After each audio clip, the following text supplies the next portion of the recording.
So we're going to have 7 steps, and they're things that we're trying to do for 40 days in a row.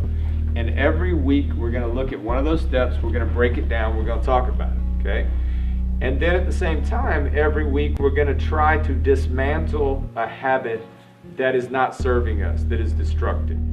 You don't feel understood. And guess what? They don't either.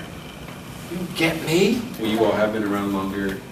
You know, you've been through more life. You do know more. I mean, you just have to. You can't live for 50 more years and not know more. But at the same time, to be able to say, hey, I don't know this. So it's asking sincere questions and listening because we want to understand. Exactly.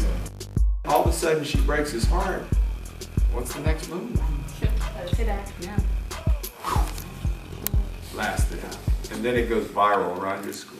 Where does the stress come from? I think a lot of it comes from like reputation and like image. Like, not to sound like in like a selfish way, but like even when people are saying things like that, like Lena said, like you want to say something back and be like, oh, well, you did this and blah blah, but then that just makes you look worse. Exactly. So she's just sitting here taking it, and everybody's watching it on social media, like, oh, did you see what blah blah said? And then you can't do anything about it. Now, how often have you seen that happen? Has anybody ever seen that happen? Yeah. Everybody has seen that happen? But the new normal is everything is click, click, click, video, Vine, bang, Snapchat, tweet.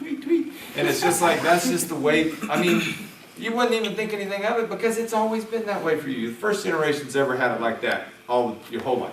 I forget that I can control that because I feel bombarded by the media and all these things going on that, like, I forget that I can turn that off. And that I do have a voice and I can say, like, oh, I'd rather, like, read this book or do that. And I don't have to be on Facebook for hours. Like, forget that I'm making that choice to, like, put myself in that environment. We're talking about just weed. Just weed? Yeah.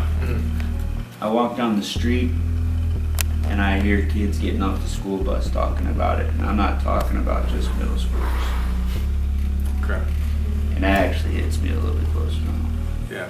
I think something risky that people think isn't a big deal is that kids nowadays think it's like easier and safer to just sell like weed.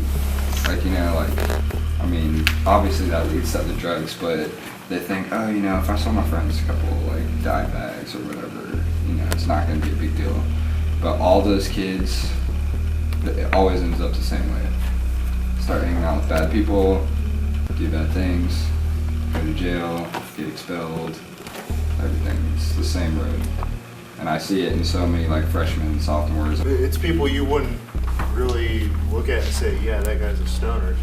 And it could be anybody who's like an opiate addict, or you see like just honor roll students or valedictorians dying of a heroin overdose.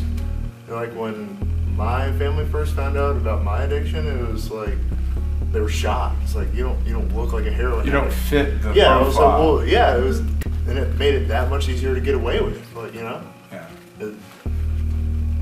You just wouldn't. There's no really stereotypical person you can point at and say that person's going to be a junkie.